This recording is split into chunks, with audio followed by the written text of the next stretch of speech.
She stood in the doorway of his study, a tray of tea trembling slightly in her hands. The china cup rattled against the saucer, a tiny, fragile sound in the heavy silence. He did not look up. The Duke of Ashbourne sat behind his great oak desk, his dark head bent over a ledger, the candlelight carving harsh lines into a face that never softened for her. She waited one breath, then another. His quill scratched across the page, indifferent to her presence. In that small, endless moment, she felt herself become invisible. A wife of 6 weeks, already a ghost in her own home. She set the tray down on the side table without a word and left, her heart pressing painfully against her ribs. That was the first time she truly understood that her husband would never love her. Her name was Clara. She had arrived at Ashbourne Hall in late autumn, a bride of duty, not affection. Her father's sudden death had left behind a crumbling estate and debts so vast they threatened to swallow her mother and younger sister whole. When the Duke of Ashbourne's offer of marriage arrived, it was not a proposal but a lifeline. He would settle every debt, secure her family's future, and in return she would become his duchess. No courtship, no soft words. Just a contract signed in a solicitor's dusty office while her mother wept with relief. Clara had been 21 years old enough to understand that love was a luxury she could no longer afford. She had stepped into the carriage wearing a gown of gray silk, feeling more like a transaction than a bride. The first weeks passed in a blur of cold corridors and colder silences. The Duke, whose Christian name was William, fulfilled every practical obligation. She had a beautiful set of rooms, a lady's maid, a wardrobe worthy of her new title. He escorted her to dinner each evening, seated her at the opposite end of an impossibly long table, and made stilted conversation about the weather or the estate's harvest. His voice was deep and measured, never warm. His eyes, a striking gray like winter storm clouds, never lingered on her face.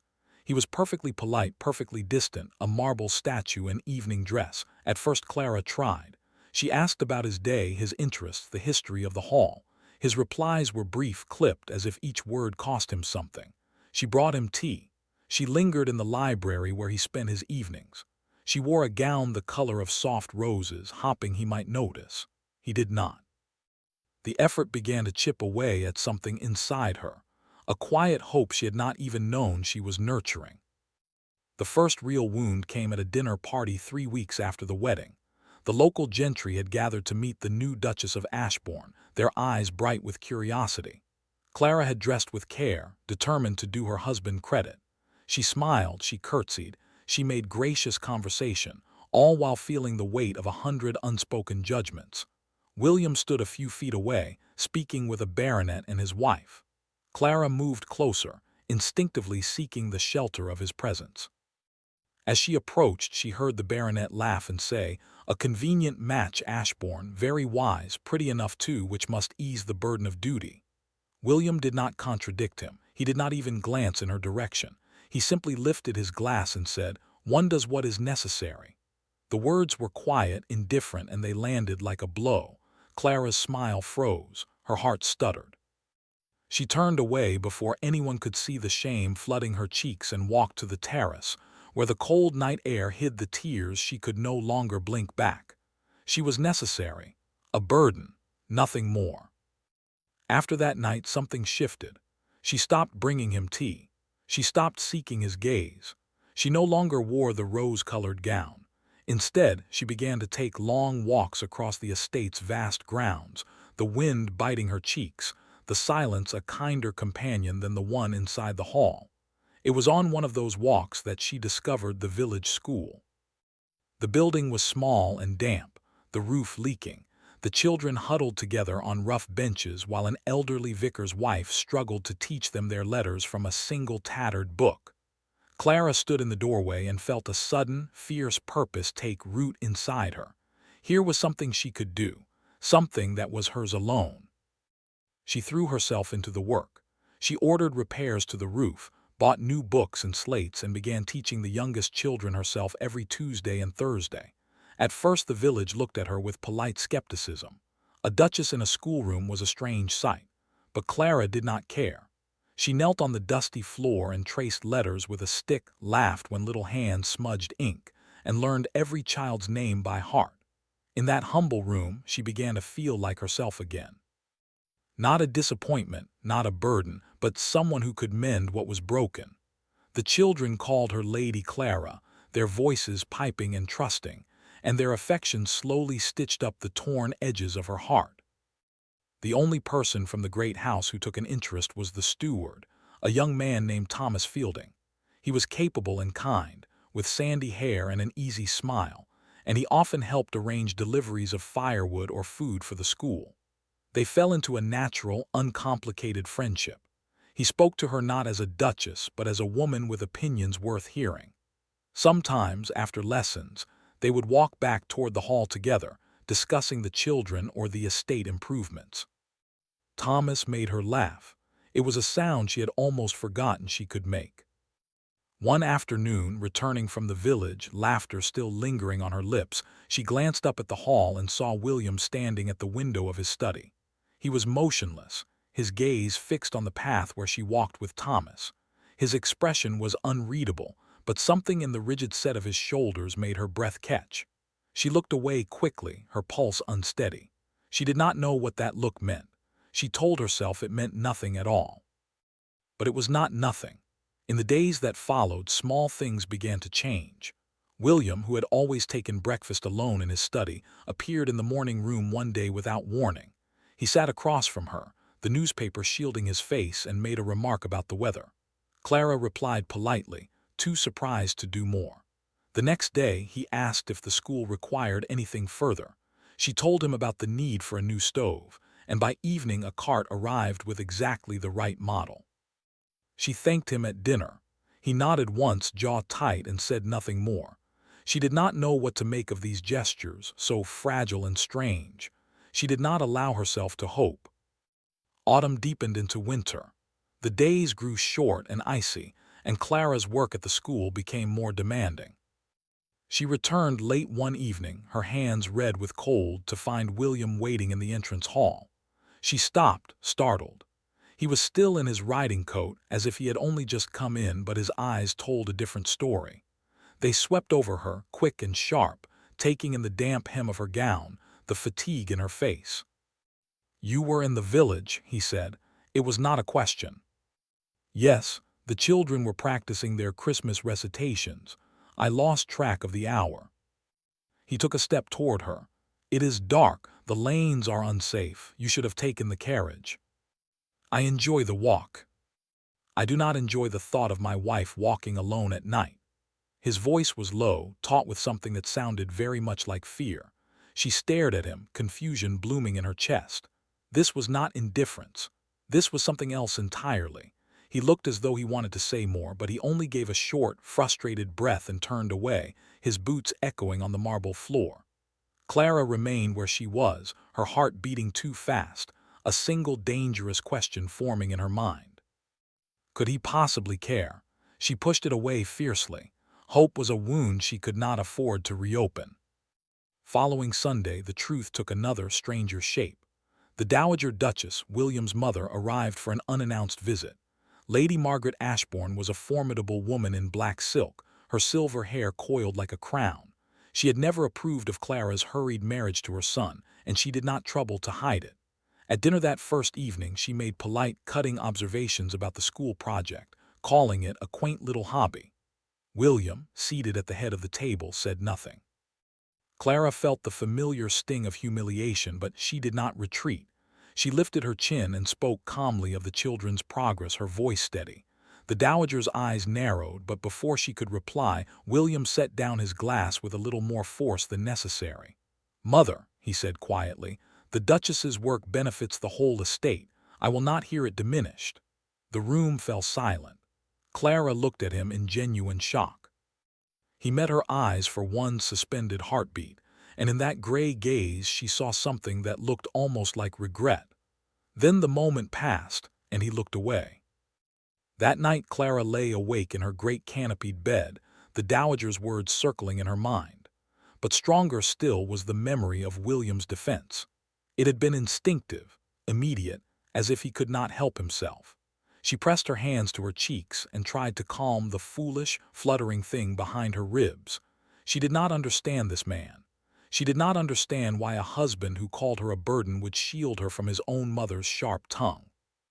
2 days later, she found the wooden bird. She had not meant to search his study.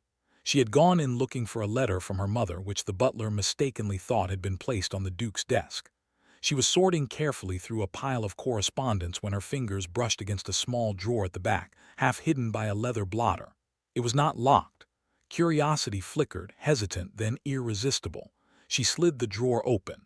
Inside, nestled on a square of faded blue velvet, lay a tiny carved bird. She lifted it out with trembling fingers. The wood was smooth as silk, worn by years of handling, and the shape was unmistakable.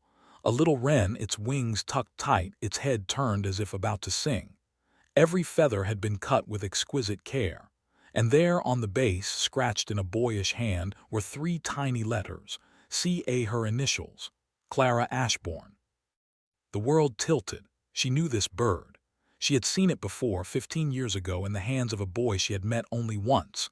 A long-buried memory surged upward, so vivid it stole her breath.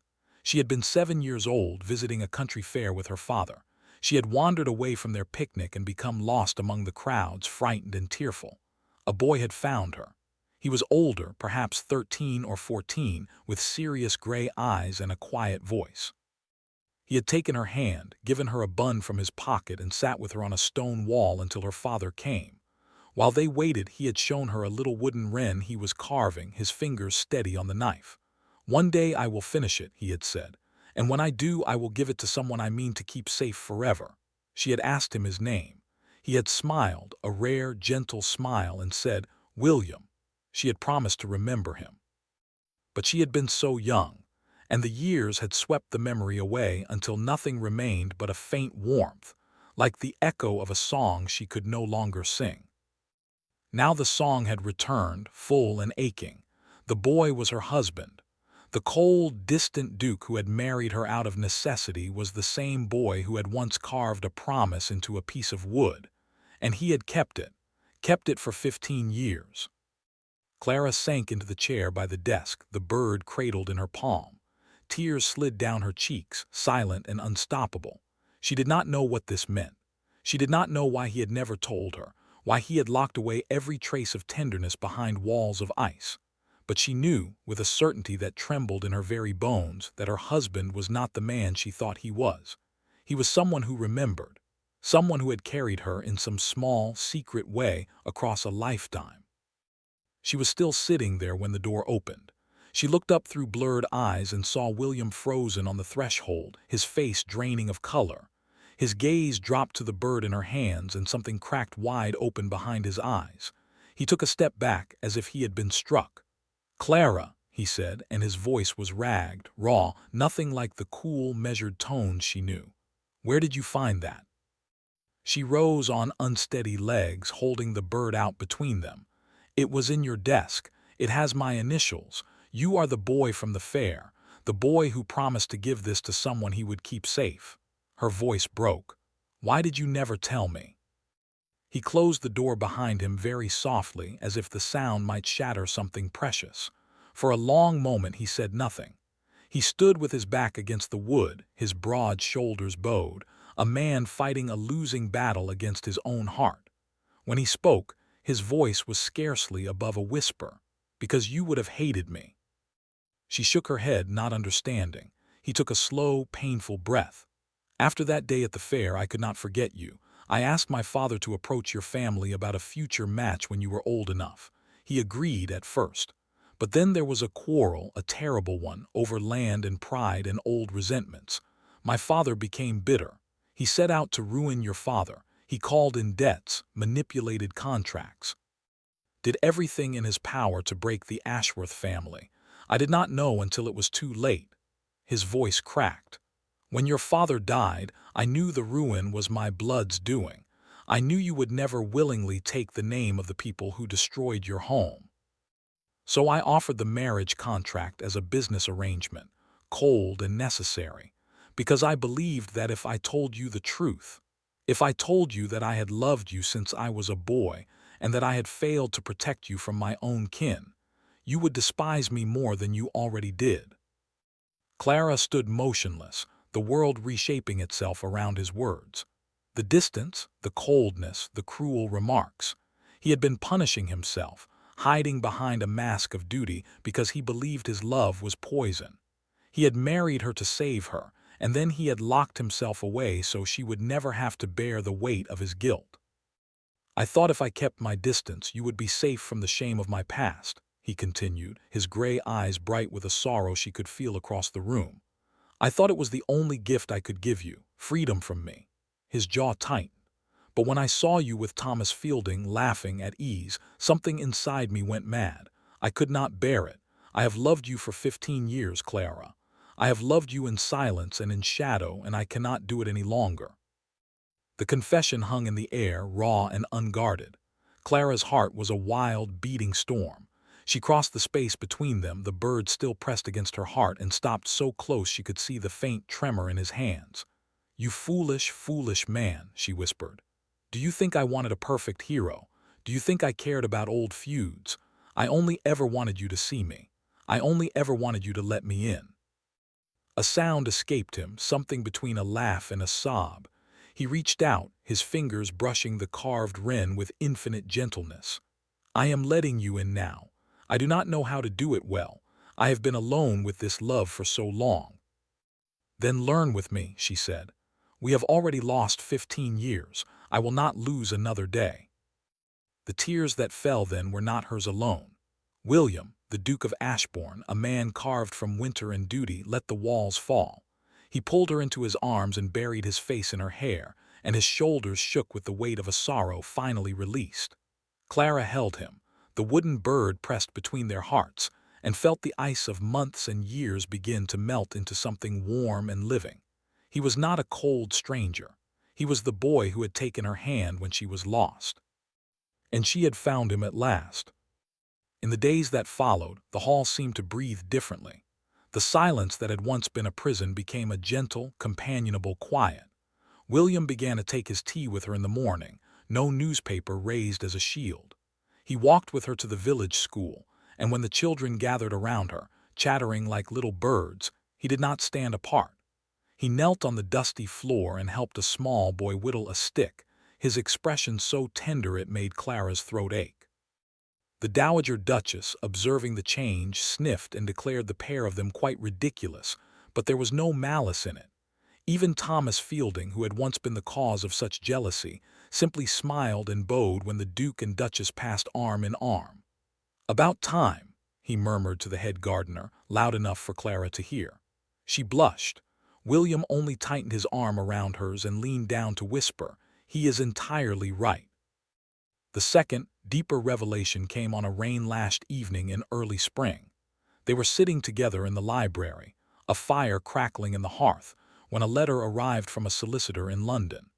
William read it in silence, his face slowly tightening with an emotion Clara could not read. He handed her the paper without a word. It was a sealed confession, written years ago by his late father, detailing the full extent of the schemes that had destroyed the Ashworth fortune. But folded inside was another document, older still, a letter from Clara's own father, written in a shaky hand. It was addressed to William, and it had never been sent. "My boy," it read, "I know what your father has done. I know you tried to stop him. I hold no anger toward you. Protect my daughter. Love her if you can. She has a gentle heart. You were always the one she remembered, though she did not know your name. Keep her safe as you once promised. J.A." William's voice was thick when he spoke. He knew. "Your father knew I loved you, and he still trusted me with your future. I never saw this letter. My father hid it." He looked at her, his eyes full of a pain that was older than both of them. "I have spent years believing I was unworthy of you, but your father gave me his blessing before I ever asked." Clara set the letter down and took his face in her hands. "Then you have no more reason to doubt. Not your father's sin, not your mother's pride, not your own fear. You are worthy, William. You have always been worthy. You were just the last one to know it." That spring, they planted a garden together on the south lawn, a place of color and light where nothing had grown before. They chose roses and lavender, and a small stone bench beneath an oak tree. On the morning of the first bloom, William led her outside with his hands over her eyes, and when she opened them, she saw the little wooden wren hanging from a silver chain on the lowest branch of the oak. He lifted it carefully and clasped it around her neck. "I told you I would give it to someone I meant to keep safe forever," he said.